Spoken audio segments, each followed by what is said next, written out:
chat, check the Twitter stream. Let this get going for just a minute.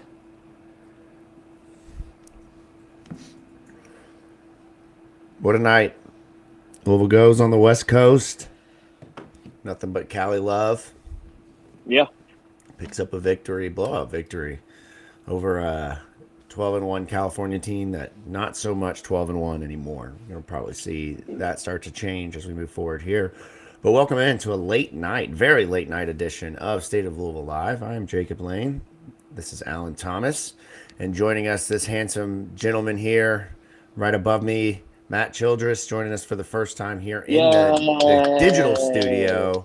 Second time ever. Welcome to the show, my friend. How are you, buddy? World traveler over here.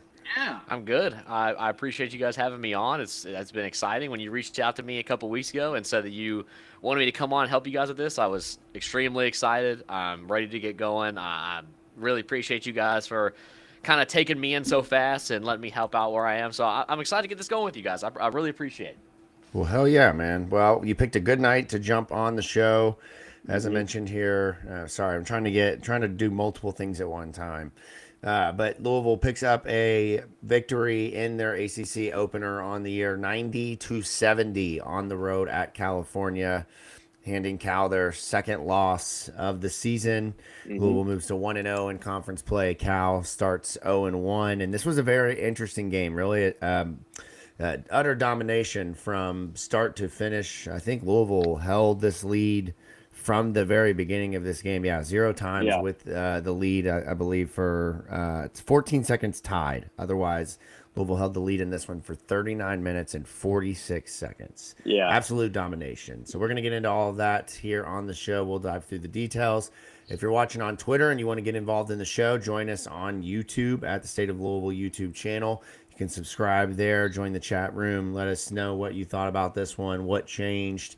We're going to talk a little bit about concern level of Michael Brown Jr. Not out there tonight for Louisville. Didn't really need him in this one, but let's talk about that injury, that back injury, because I've got a player comp I'm a little worried about in terms of NBA draft status with back injuries.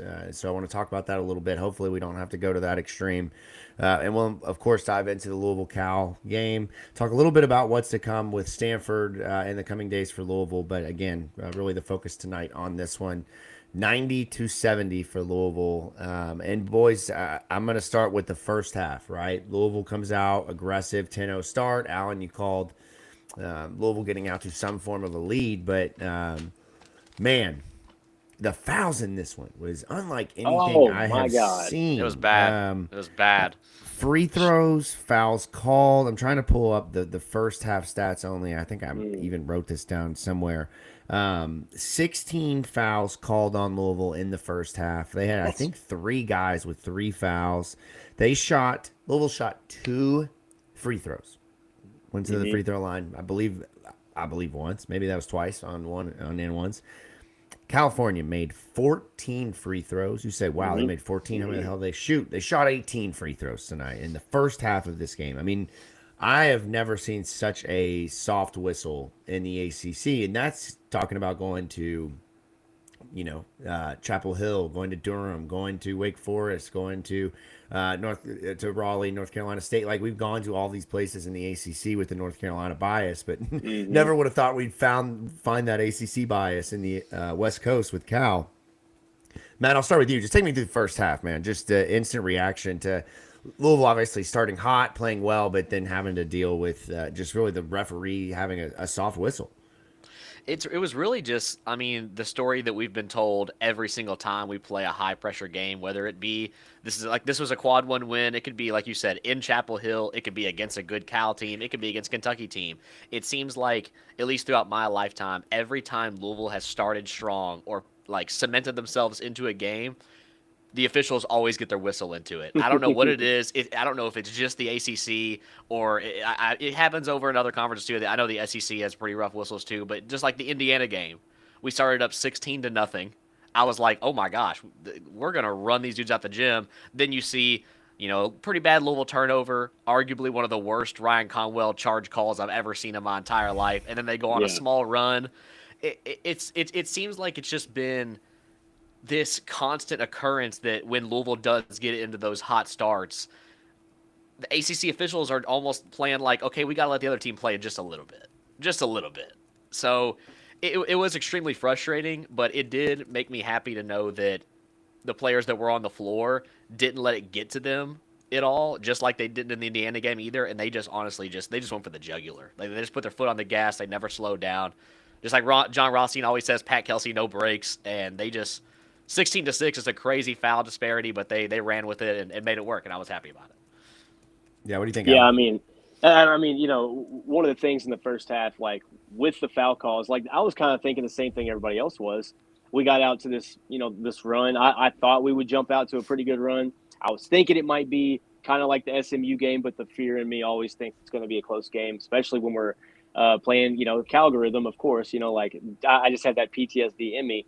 But yeah, when the refs got involved, and not to say the refs are like, oh, we got to do something to stir this game up, but like some of the calls were just so bogus. There was an over the back they called on Frew where he pretty much just yes, when you go over and you just use your hands and you don't go, you stay parallel and your hands just come over like that. You don't use any body. That's not a foul. Just some of them were like plain to see from the TV. There was another where a guy just kind of flailed in the lane. I forget who that was or who it was on, but it was like it went off the backboard, like flung it off the backboard, and they're like foul. I'm like, that was just a really terrible decision by the ball handler. I mean, so I guess I rail against. I'm glad we have referees. The older I get, I'm more thankful because I see referees go through hell in high school basketball, 24/7 AAU basketball. I hear all of the the nastiness from the crowd. So like thankful for referees, but when you reward like bad decision making in a basketball game, it goes right through me. Yeah, it was really rough to watch, and it also felt like it was the longest first half of a basketball game I've seen in quite some time. I mean, it was really the length of it. I've been watching a lot of high school games over the break, just with my brother-in-law being in the high school coaching ranks, and those games fly. Like it felt like the first half was 5 high school games. I mean, it was insanely long, fouls on almost every single possession, and it felt like for Louisville, like you mentioned, whether it was on rebounds or whether it was when Day Ames would drive inside or Lee Dort would go up for an offensive rebound. Every little bit of contact, every little bit of physicality was deemed a foul and deemed enough to stop the game. And it was really hard for Louisville to stay in rhythm, and kudos to them. I think a lot of their turnovers came from that in the first half. They had 7 turnovers in the first half. And thankfully Cal didn't score a lot of points off of those, only one per turnover essentially with 7 points. But I think that those fouls did limit Louisville's ability to kind of obviously draw this game out and make this a 30-point game going into halftime. And it gave Cal the opportunity to see the ball go through the net, right? And to stay confident that they could get back in this. And even when they went into halftime, I felt like there was a chance that Cal could get back into it for all the reasons that we talked about in the pregame, right? Cal came back in both the Utah game and in the UCLA game from deficits in the second half with their 3-point shooting. We saw at times that they did limit Louisville from scoring. Now, it was, albeit very short amount of times, right? I think it was like one pocket in the first half where Louisville had a drought of a couple of minutes, but you saw where they could theoretically get back into it. And kudos to Louisville. They come out in the second half, and they hold Cal to 5 of 16 shooting from 3, only 31%. Which by all means isn't the worst, but it also isn't what Cal has been at with, like we mentioned before, 3 guys shooting 40%. And a big part of that was John Camden didn't hit a bucket until I think 6 minutes left in the second half, right? Like they completely took him away. But back to the Louisville side of things. This game was frustrating to start right off the bat because I think I saw it on Twitter from a couple of people.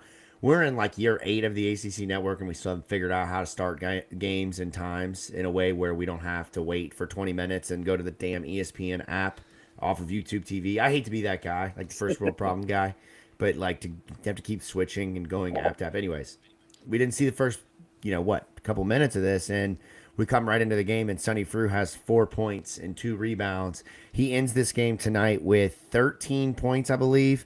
Make sure I've got the numbers right here. Yeah, he finished with real time. 13 and 14.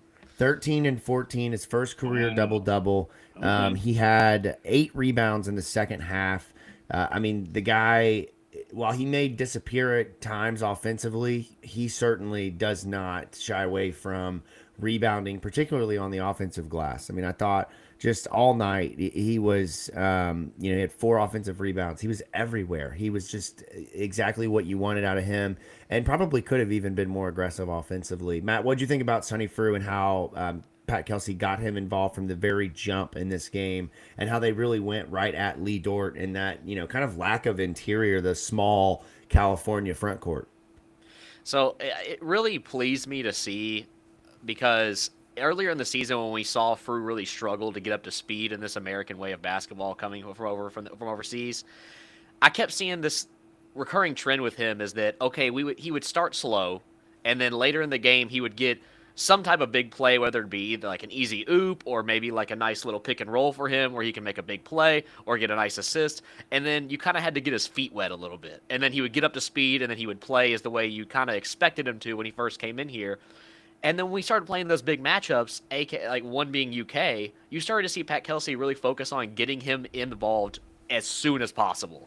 Like, we would come out into half, and it'd be an instant pick-and-roll alley-oop from Michael Brown to Sonny Frew. I think the Kentucky game even started off with an alley-oop to Sonny Frew and, like, kind of got him in early.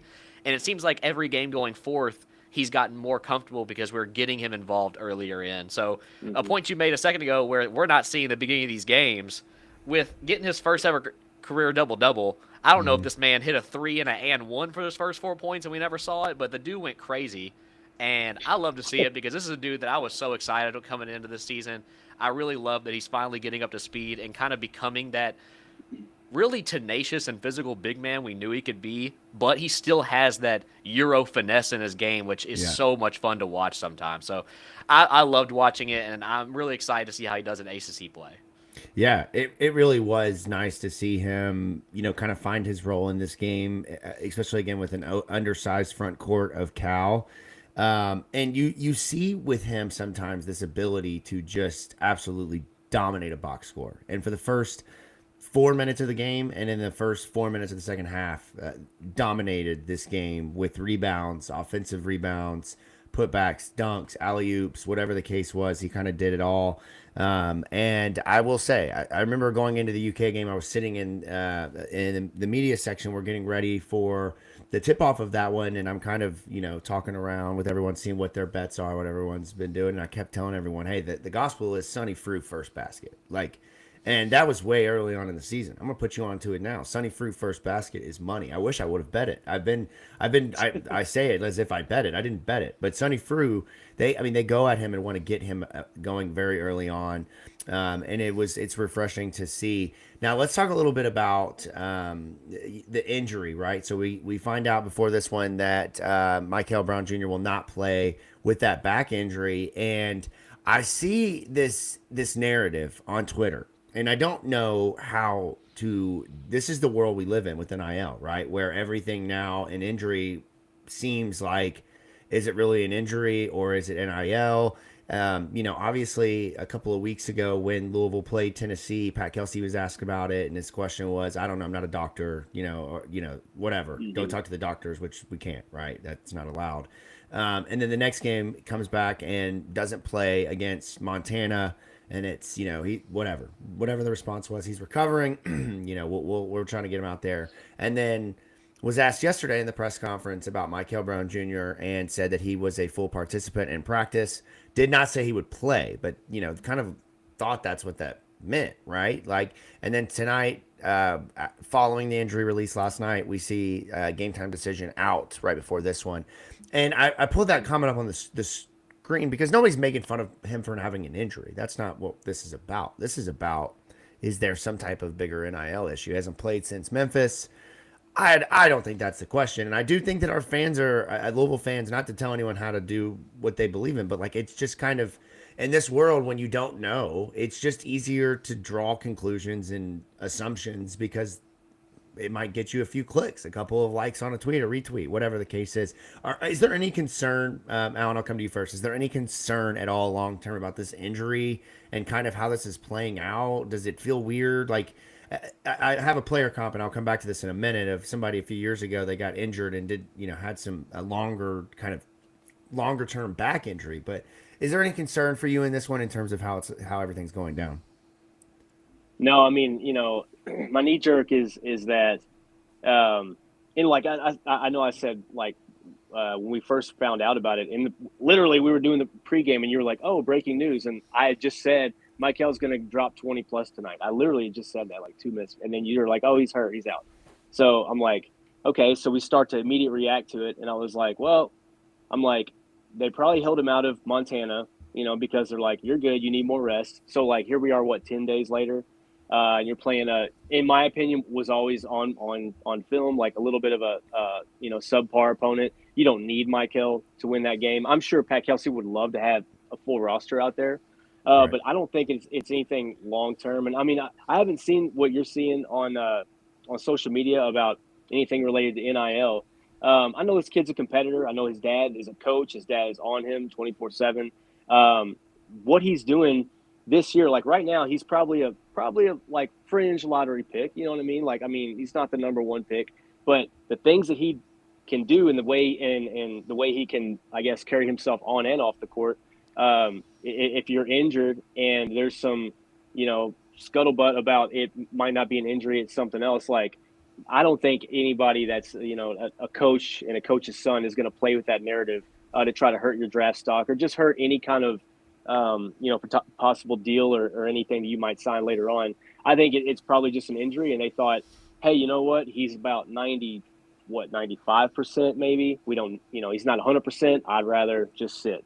And maybe we'll see him Friday. Maybe this whole trip is going to be a wash for him. But I'm not immediately concerned about it. I think the time will tell, and I'm really not concerned about this entire trip. I had them both chalked up as W's already, Right. and you could tell me he's not going to play a second, and I would chalk Stanford up to a W2. That's not being Jesse. That's just I think we're a really good team without him, as shown tonight. Yeah. Matt, what do you think? Any concern? Not really just yet. I mean, you made the point where you're right in the stage of NIL, and I mean, we've never really had a dude like Michael Brown before, where we are Right. guaranteed this year he's gone. Like Right. he's not going to come back. There's no way. He's not transferring somewhere. He's going to the draft no matter what. We've never been in this situation before, so I get that it's new for a lot of us. But some of these guys, I mean, we feel like we're playing with house money with these guys because they're so good. They're coming here for 1 year. We're just going to try and reload after that. But they have their whole career ahead of them, right? There are so many things that are going to go on in the injury process, especially when you're taking a long break between Montana and then to play, Cal. Yes, I know he's listed as probable. We have no idea what happened before this game. The dude could have gotten a nick or something or a bump on the way in, and maybe he was like, "Hey, man, I'm just not feeling my one." Like Alan said, I'm not feeling 100% just yet. You just want to play it safe a little bit. And then, I mean, we saw just a little bit ago, Stanford just got knocked off by Notre Dame at home in an actual literal barn burner, 47-40. So, Alan, you're probably right. I don't even think I see Michael Brown playing next game if that's how rough they're going to look. Right. So it's to the point where I'm not stressed about it just yet. I do think it's just an injury, but I do understand the whole every time this kind of happens, like with Isaac Brown in football, where it's Right. like, okay, are they really committed to this team? Are they Yeah. this and that? I'm like, guys, we need to understand that we're never going to know all the information. Agents are never going to tell us everything. The doctors are never going to tell us anything. Pat Kelsey and Jeff And Brown you are don't have to definitely know, never going right? to. We You don't have to Right. know. Yeah. Right. You just got to accept we're going to get him when we get him. I want him at 100%. If he's not 100%, he doesn't need to play. We saw it tonight. We can get it done without him. I love to have him back. I hope we get him back soon, but come back when he's ready. I don't want to force him back anything yet.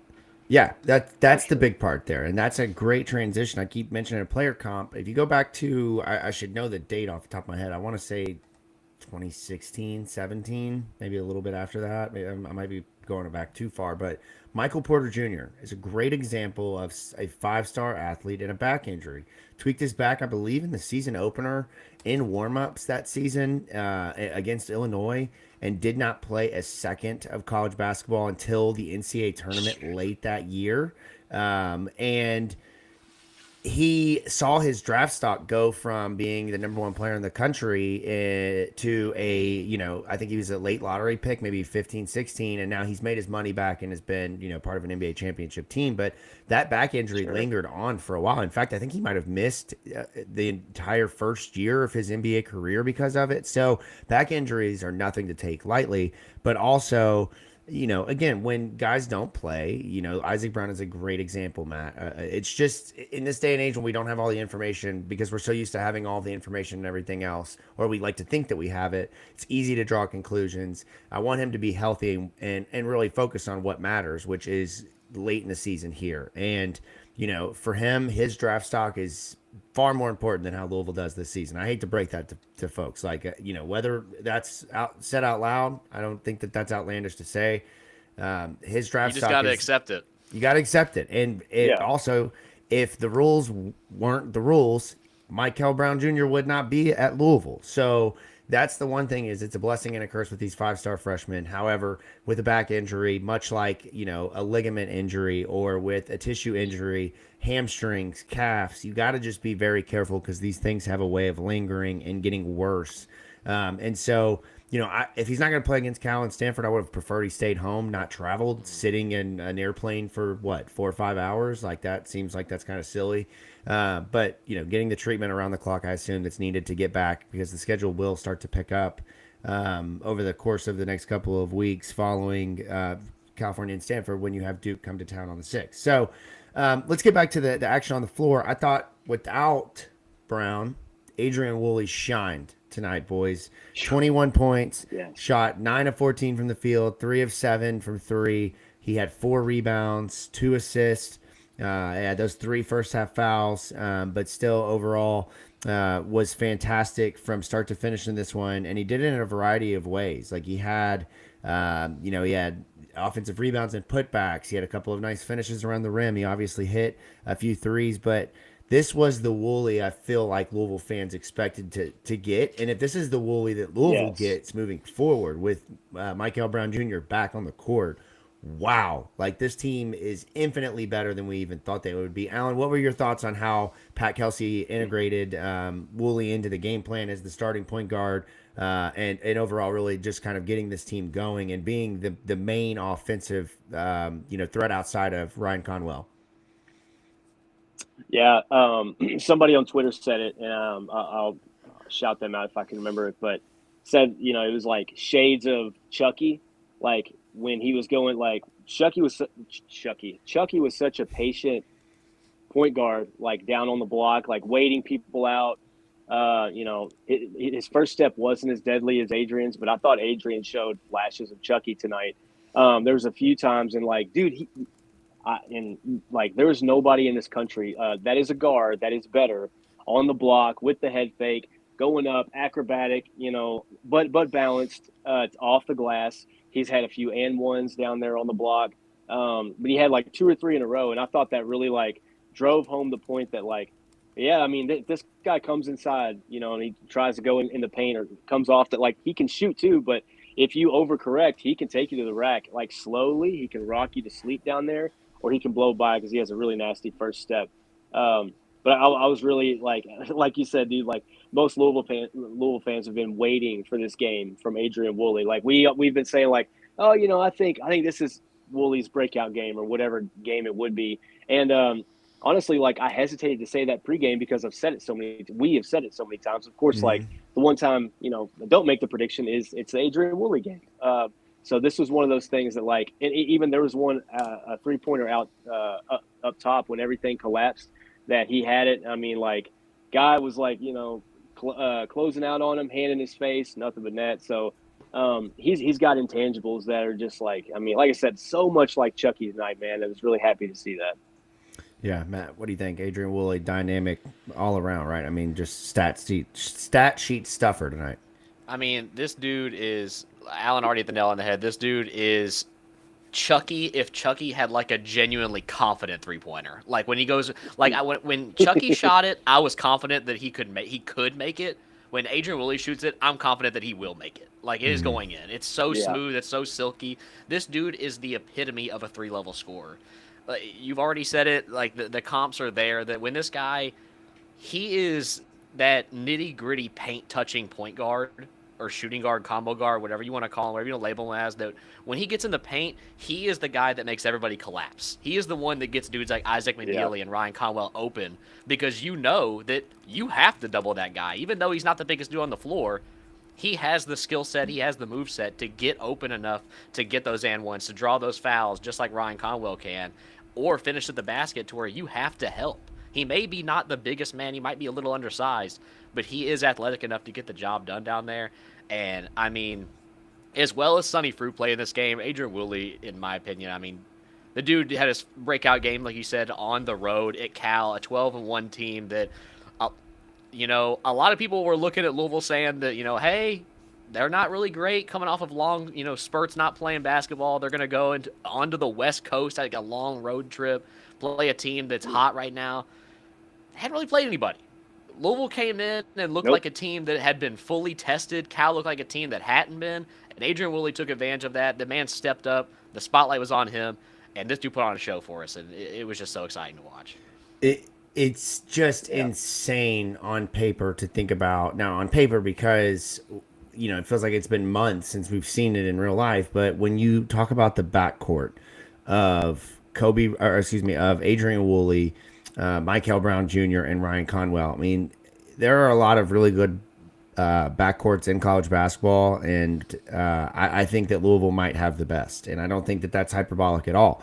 And I think that as, you work back in Michael and the ability to be the guy that he was pre-injury, it allows you to do more with Adrien Woolly and find more minutes for him. And even if that means you have to sacrifice some minutes from Isaac McNeely, which, was great to see him tonight get going a little bit more so than he had. Yeah. But, when Isaac is not hitting threes, he really does not provide what Adrien Woolly does. And I think that I would hope that at least Pat begins to make that adjustment more as he does get Michael back on, okay, this seems like more of an Adrien Woolly play here. I'm going to throw him in there against the Dukes, the North Carolinas. Obviously there's still a place for Isaac, and he's still very much a focal point of this team from a three-point shooting perspective. But Woolly shows what he can do. And standing next to, Ryan Conwell, who finishes the game with a quiet 26 points, 6 of 13 for 3. I mean, it's just at this point, there's not even words that can describe how good he's been for Louisville, and yet he's probably the most under-recognized best player on a team that we've had in a while. I mean, last year we didn't really know all the time who the best player was on the team. You had Fat, you had Chucky, you had, Rain Smith, you had, all these pieces. But this year, say what you will about Michael, say what you will about Frew, the most consistent player on this team has been Ryan Conwell. He has been an all first team ACC performer. 100%. He has been the leading scorer for Louisville. As I mentioned, he had been the leading scorer for 3 out of the previous 4 games prior to this one. Comes in tonight at 50% on the night from 3, from the field, and nearly 50% from 3. Just insane what he does for this offense, and he makes it so effortless. Like, there are moments where he does take bad shots, but 98% of the time, every shot that Ryan Conwell takes, I'm very confident is going in. And it doesn't matter. There's at one point, he hit a 3 on this possession. He's kind of rocking with it at half court, like right on the logo. I'm like, fucking pull that thing, man. Pull it. Like, knock it down. Like, and he stepped into a pull-up 3 kind of closer, as a coach would probably like him to do. But, man, just so much fun to watch a guy like that. Matt, what did you think tonight in terms of Ryan Conwell's ability to go get 26 and us not talk about that until 28 minutes into the postgame show? I mean, that's what he is. That's who he is. Ryan Conwell is one of the, if not the biggest hit in the transfer portal this year. I mean, this dude is the most consistent hooper out there in the country at this point. This man, you're talking about it. Me and my friends talk about it. I'll look at this. I will look at the box score with like 10 minutes left. I'm like, how on the hell does Ryan Conwell have 23? And I feel like he's only taken 4 shots. And it's because this dude, I've never seen a man with the ball in his hands so much let the game come to him. Like you said, every shot I feel like is always going in, but he has that little like LeBron tell when you know he's feeling it. Like, you know how like LeBron always looks at the ball before he's about to pull up? Ryan Conwell does that same thing. Yeah. Ryan Conwell, when he was about to pull and you know it, he does a right side shimmy, and after that shimmy, I think he's like 98% off of that shimmy. I don't know what it is, but every time he does it, I stand up, my hands are in the air, I'm ready to go. This man, I want to ask you guys this. Is there a player within the last 8 or 9 years that you have felt more confident with the ball in their hands than Ryan Conwell at this point? That's a good question. I mean, I'd really have to think about that because we've been blessed with Me too. some folks that can go get the like can go score the rock, like Terry Rozier, Donovan Mitchell. Those guys weren't I'd as say late, polished. yeah, Go ahead. late 2014, 2015 Terry, Yeah. like tournament Terry, I felt really good with the ball in his Yeah. hands.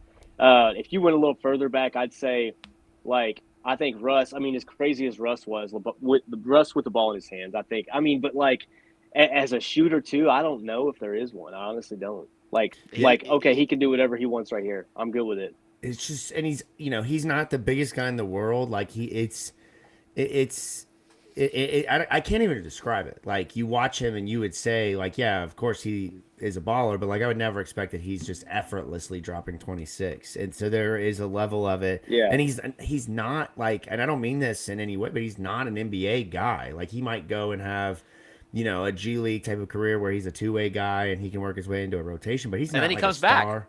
He's Right? the Yeah, G League exactly comes right. back. He plays Yeah. 4 more years in college when he's in his 30s.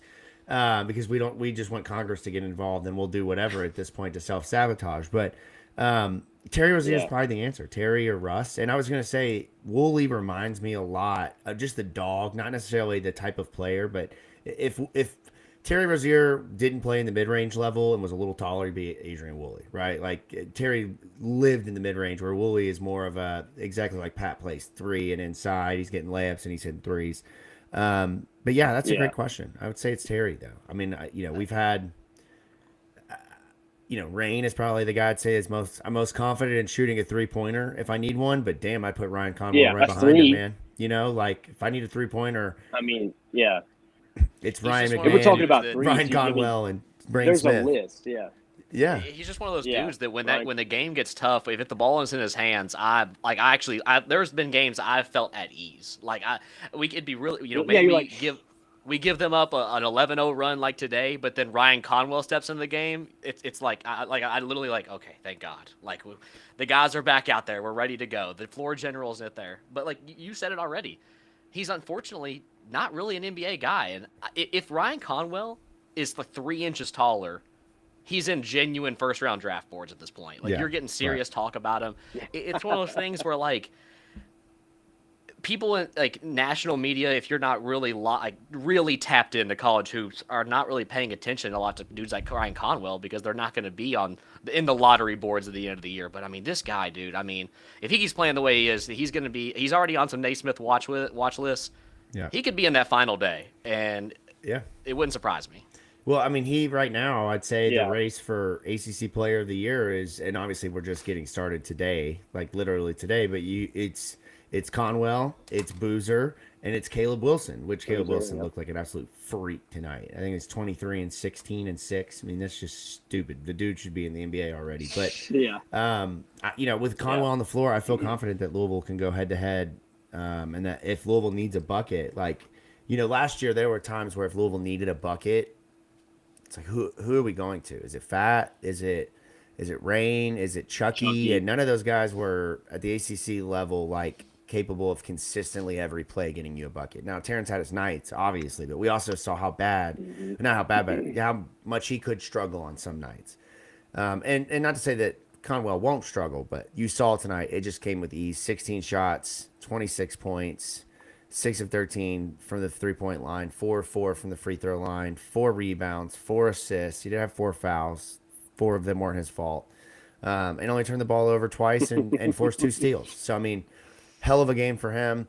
One of the many guys that played well tonight for Louisville. We could go on and on about Javon Hadley played well tonight. He had 11 and 9, most of those rebounds coming in the second half. You need him to be consistent. You need that 11 and 9, 14 and 10, 7 and 8, whatever it is. You just need Javon to be the glue guy on this team as you move forward and through ACC play. And then the last one, he's got the third highest plus minus in this game. And if you look at this box score, you're going to look at it and you're going to skip right over it. But boys, can I tell you how much I loved what Louisville got from Kenai Roots tonight? Like, absolutely freaking loved it. The guy was everywhere. Yeah. And he missed a couple of layups. I think both of his misses were layups. But the 5 rebounds, or get the ball and go. I don't know. There was just something about the bounciness from him tonight that just looked like he was engaged. Mm-hmm. There are nights where he doesn't have it and you just see it. But I 5 points, 5 rebounds isn't anything to write home about. But when you need that spark, when you need him to be the guy who just provides you energy and endless amounts of it, I thought that you saw a glimpse of that tonight when he came in. He got 3 quick fouls in the first half, like very quick fouls. And that's because he was just being like, my 4-year-old son just bebopping everywhere around into everything. But I love that type of energy from Kenai, and you need him to play well so badly. We need him to be what he was in the first 2 games, not necessarily as a scorer, but as a rebounder and a facilitator and everything on the floor. Matt, what do you think about Kenai or anyone else really that stood out outside of the core kind of starters in this game? To touch on Kenai, we've already seen it with Adrien Woolly now. He's gotten his breakout game. We've been on Kenai since the dude got here. We knew what his talent was. He's got the NBA length. He's got the NBA athleticism.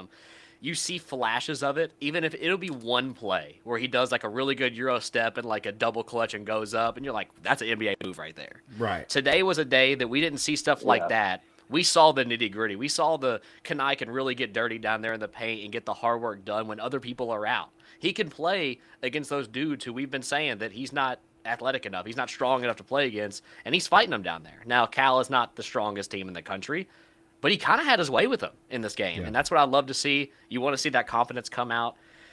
Another player on this game, I've talked about him 100 times. He's not the dude that blows up the stat sheet every year, but it's any minute Kobe Rogers is on the court. Literally any second. This dude will, like, the loudest 3 points you'll ever see.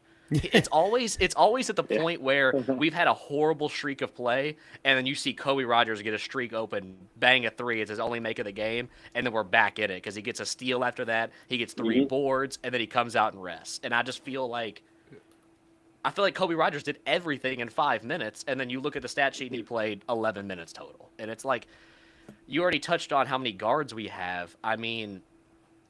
It's different when you're looking at other teams and they have a 3 or 4 guard lineup, but after that second guy, it's kind of, we're getting to the role players. We're getting to the guys who are there just to manage the game. We don't have a lot of fall off when the dudes like Adrien Woolly are coming out, when the dudes like Kobe Rogers are coming in. They just have a different skill set. You see Pat Kelsey throw Kobe Rogers in really early sometimes when we need a defensive pickup, or you see him come in late whenever, we maybe take a foot off the gas a little bit when you slow the game down. It's fun to see these guys come in, the rotations be made at different times each game based on who we're playing. And, that gives me more confidence in Pat Kelsey knowing that, our players are doing their homework once again this year. And they're also accepting the fact that, hey, this game, I don't match up well against these guys. I'm not going to play as much. So I could go down the list of almost every player besides, unfortunately, Evangelos Zugris, who kind of just lost his emotions there for a little bit. But, Alan, what do you got? Who else stood out to you in this game that you kind of want to point out? I feel like I've been talking for an hour. I'm sorry. No, it was all well received, and I agree on a lot of what you said. Actually, one of the people I had just jotted down here was Kobe Rogers. I think he has just timely presence defensively. Obviously, he's more athletic than people realize. And obviously tonight was the 7th or 8th person off the bench, maybe 6th since Mike Hill was out. But he's the 4th guard off the bench, usually, you know what I mean? Maybe 5th sometimes. And so I think people don't realize how athletic he is until you see him in person. The person I wanted to highlight actually had a really rough start and a really rough half of the game, and that was Ali Khalifa. Actually, a little bit more than half of the game, really rough. And I'm thinking what everybody else is thinking is just this is one of those games he can't do it. But then I'm like, well, wait a minute. If we sit him down, then you have to bring in to spell through. You have to bring in Zugris because Casey Pryor's hurt, and we don't need Kenai Roos to just play the 5, even though he probably could. That's not where we need him tonight. So it's one of those things I'm like, all right, man, you're just going to have to stand out there, hand the ball off like you do, and just stay out of everybody's way. But what he ended up doing was had it's 3 or 4 straight defensive possessions where he was rotating. He chased the guard, what's his name, Ames, all the way almost to the logo, and then sprinted back to get his man. Did you see that? I thought, and this is in the middle of a Louisville run where we're breaking it open. So I think stuff like that, usually that's a play that I've seen Frew get beat on several times. If you're not quick enough And I thought Ali, for whatever reason, looked, quicker than he normally does down the stretch. It's almost as if PK or somebody was in his ear. I know that coaching staff is vocal, but I think he recovered. He had a couple challenges at the rim too, not just defensively though. I thought he had he saw the floor a little bit better down the stretch. Had a couple back doors that I think one did not pan out, but it was the thought that counts to me, because I think he was playing with like higher. When you get your shit thrown, when you are 6'11", and the guy that blocks you is maybe an inch shorter than you, inch or two shorter, and he was like jumping a foot higher, like that can make you think, okay, this isn't my night. Like right off the bat, it was in the first few minutes. So I think again, the unsung like comeback kid of the night, I'll give it to Ali. Yeah. Sorry. Yeah. It provided okay, good 4 assists, had a couple rebounds, 3 fouls, and the turnover that he had, he should have had 2. He fell down with the ball at one point and lost it. That's where I was like, all right, man, get this guy out of the game. Go sit him down, coach. He always has 1 or 2 of those. Let him. If we're having to accept that Mike Kell's doing this, injury stuff, he's got to leave. We got to accept that Ali Khalifa's going to have 1 or 2 whoopsies every single game. That's just how it's going to be. Yeah. It's yes, exactly. Right. And speaking of oopsie, I put this on the screen before, but the moment of the game, the play was the 2 Zook fouls in one, like literally 5 seconds of action. He gets an and one, and then decides he's pissed and he's gonna shove the other guy into the ground. The guy flopped a little bit, but Zook tonight, kudos to him. I mean, not really. This is the place you don't want to be, but the lone ranger in the minus section of the plus minus tonight at -9. He played 3 minutes, 3 fouls, had 1 turnover. You won't see much of him in games unless you need a foul, and I think you saw that tonight as to why. And it's just still transitioning to college basketball, but as someone said in the chat here, I'll put this up also. Zoo needs to play hockey. I mean, shit. Jeff Brom is in need of several defensive linemen. I think he'd look great as an outside rusher or defense, like a nose tackle. Put him out there to block some kicks or something, man. And he certainly is going to not lack physicality. But overall in this game, for the most part, everyone played well. Louisville did what they needed to do. They defended, I thought, Cal extremely well. Chris Bell did have 20 points in this one, but most of those came in the second half when the game was kind of out of reach. He did play a part in Cal getting the game back to 11 or 12. Love the announcer being like, this game is in single digits, and it was a 15-point game. And the other announcer was like, no, it's not. No, it's not in single digits. But they did a great job defending John Camden, 1 of 10 from the field, 1 of 7 from 3. He had no impact on this game. Day-Day Ames was 11 points, 3 of 12. Almost everything he hit came in the mid-range. Louisville did a great job of taking him away. Justin Pippen, 17 points, but they were -24 and -23 respectively. Louisville took everything away from Cal in this one, and it showed in the box score. So you get your first victory in ACC play under your belt. You move along to play against Stanford, who, as mentioned a little bit earlier, I believe, Matt, you mentioned this, lost tonight at home 47-40 against Notre Dame. And as Presley called out in the chat here on YouTube, Stanford had 24 points with 10 minutes left tonight. So this is a game where Louisville should be able to, as long as they don't play down to the level of competition, they should be able to dominate. While Stanford does have some scoring threats, this is, in my opinion, the second worst roster in the ACC behind Boston College. Their leading scorer is Abuka Okori, who does average 22 points per game. He might be the leading scorer in the ACC, or second leading scorer, or third leading scorer, somewhere around there behind Boozer and Conwell. But, obviously, a lot of guys on bad teams can put up numbers. They've got some other guys, Chisholm Okpora, who's a Harvard transfer a couple years ago. But really, that's it. And so for Louisville, it's not like last year where they had Maxime Renard. They had some of the other guys. They've lost most of their team. So you should be able to kind of walk in here. And, Alan, as you said, you got to take everyone serious, right? But, Zoo, you might be ready for 15 minutes tonight. Get ready for 5 fouls or whatever the case is. So Louisville doesn't have a lot of bodies, though, to really – I mean, they do, but they don't. It feels weird. I feel like we're just, I don't know. I'm not trying to put any kind of bad juju into the air, but I just get nervous with these teams where you leave 2 scholarships on the table and you have 2 guys redshirting. I saw some tweets from Ty Spalding and others, and I'm in full agreement. If London Johnson can play, get this man eligible at the break and get him on the roster and go today. Eligibility does not matter to me. He came down from the professional level. This man doesn't want to be at college for 2 years. What are we doing here? Let's not waste.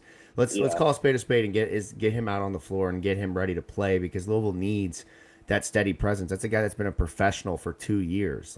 Get him out there. We need more, potentially more bodies at times at guard. But you take care of Stanford, and then boys, that's the big one. Don't let Stanford be a trap. You don't get caught out there after New Year's Eve hungover in California. But January 6th, Tuesday, I believe it's Tuesday night, KFC Yum Center, Duke. Going to be absolutely rocking. This is a game where Pat Kelsey was begging folks to get out there. I don't think you'll have to beg folks to get out there to see one of the best teams in the country in Duke.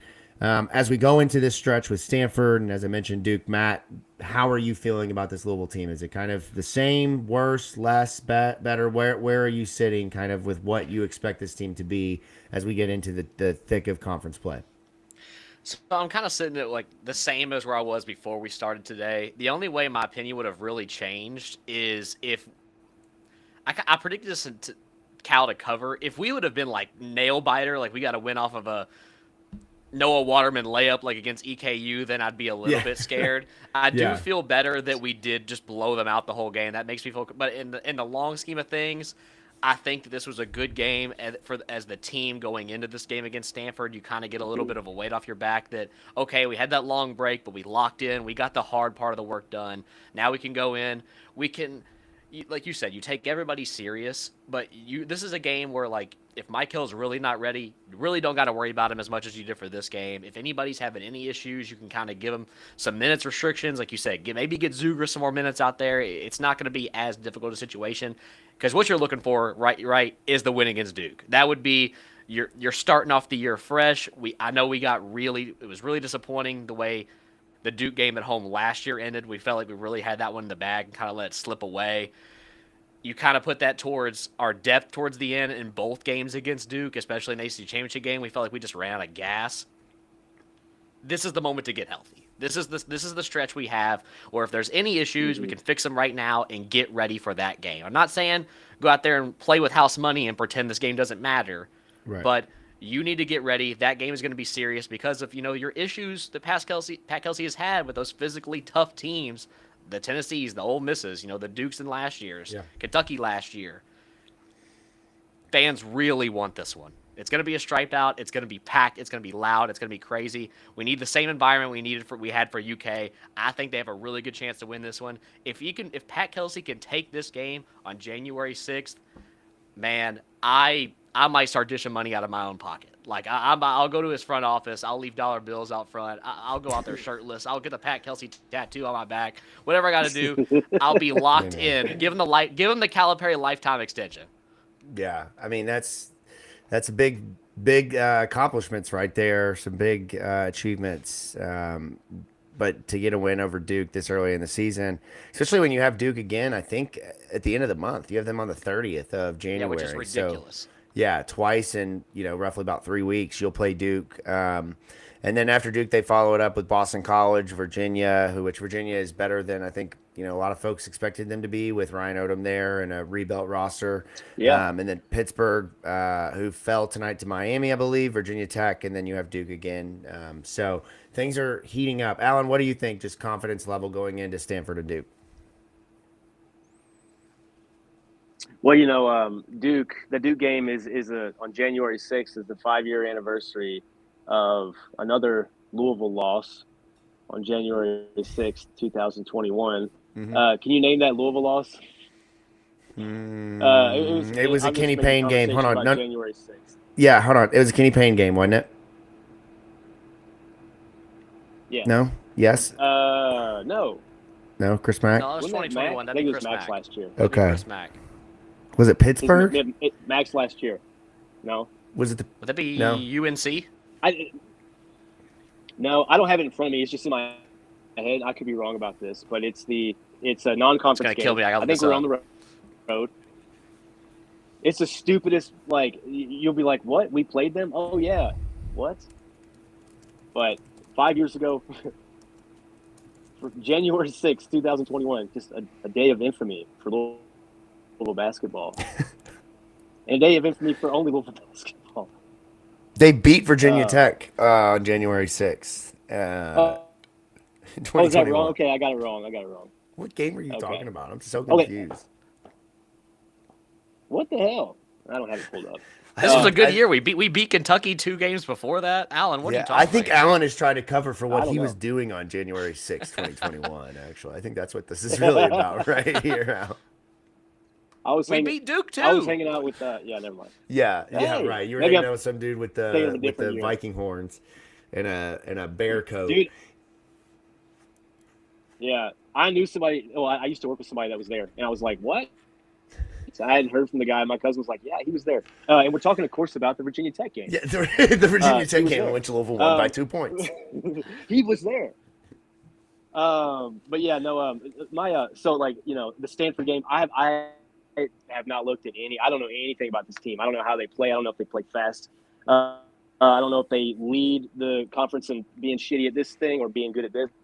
So that was kind of a last minute look up at Cal, and like the tail of the tape, I was like, I don't think they're very good. You know what I mean? So maybe the same thing's going to happen for Stanford. I mean, you lose at home to, honestly, I don't think a very well coached Notre Dame team, very good Notre Dame team, and have what would you say, 24 points with 10 minutes left or something like that? They ended up with 40. So scored. I don't know. Notre Dame team that lost to Purdue Fort Wayne last week. Yeah, they suck. Yeah, so I don't know what that tells you other than that. That's probably not a good basketball team. But again, like, I mean, not going to overlook anybody. And the reason I can't is because as a Louisville fan, the past few years I've become so like PTSD with little things like trips to Stanford, that of teams that we're supposed to beat, right, and just walk all over and then secure the season, then go on to the next one. Like look past that game and go on to the next one, right? So can't do that anymore. Even though I feel really good about it, and I don't know. The Duke game is going to be a challenge if you don't have a 100% Mike Hill Brown, in my opinion. So, and that may be a lot lower scoring game than people are giving it credit for. That may be like one of the lowest scoring games we have of the year. The Duke game, they are way more I guess hard pressed and defensively aggressive defensively. So that's going to pose so many challenges. Is that game at home though, January 6th? Yes. Yes, it is a home game. Yep. So you'll have the crowd. Good. Yep. That helps. Yeah, that helps. Big time. Yeah. So that's right. You said it was a strike out. Yeah, we're getting into the thick of the schedule here. Duke will be a big test, and one of the common reoccurring themes that we'll dive into before the Duke game. We'll be back for State of Louisville Live on the Stanford game. Myself, I'll be joined. I believe Dalton Pence is going to be on with us that night for State of Louisville Live. So we'll have the Stanford game for you. But on the Duke side, the big conversation point is going to obviously be around the Boozer twins, and particularly is his name? It's Cam Boozer, right? Cam Boozer. Yes, Cam Boozer. I don't know why. And his dad is Carlos Boozer, but I was thinking that I got that backwards. So Cam Boozer and his brother's Caden Boozer. Okay, got it. We've situated that here. Mm-hmm. Front court, Louisville, Frew. Outside of Frew, you need Case and Pryor back bad because I think Khalifa and Zoo are going to be a real problem for you and really are going to cause a lot of matchup inconsistencies on your side. I think that's the big thing for me, confidence-wise. I feel great about the backcourt here. These guards are dynamic. I feel great about the coaching. I feel great about Frew. I feel great that between Javon Hadley and Kenai Roots that you can come back and find that strength at the 4. But damn, you really do need somebody besides Frew to figure out another lineup, whether it's Hadley at the 5 or Roots at the 5, whatever it is. Louisville needs to figure out front court woes because when Frew is not on the court, Louisville struggles. I would love to know what the statistics are on that. With Frew on the court versus what they aren't in terms of plus minus, at least at protecting the rim and scoring, rebounding, etc. So, all right, that'll do it. What time is it? What we got? It is midnight 30. Just about midnight 30 here. Yeah, 12:30. It's late. But that's only 9:23 on the West Coast. So those 5 Cal fans here. They're just getting their night going here. But State of Louisville Live, Yeah. presented by Surfside and Main Event. Thank you all for tuning in for pregame and postgame. Been a lot of fun. Big time win for Louisville. We got a lot more ahead of you, but get that quad one win and start to really build on that. I'm Jacob Lane. That is Alan Thomas. That is Matt Childress. You can follow us all on Twitter. Follow the State of Lou at the State of Lou on Twitter, on Instagram, on TikTok, on YouTube. All of those places you can find us there. And we will be back for Stanford. What did you say that was? January 2nd. So what do we got? What is that? Friday night? Is that right? I think that's It's Friday. yeah. Friday. Second. Okay, so we got another late tip, I believe, on Friday night. 8 p.m. There we go. We're graveyard duty here on State of Louisville Live. It's not so bad. Not so bad. That's cool. Not so bad. Not so bad. So, Friday. but until then, not we'll get bad. out of here. We'll let you all get some rest. That's what I'm going to do. I'm going straight to sleep. And we will see you all next time. Yeah. And until then, ladies and gentlemen, go Cards. Go Cards. That's right.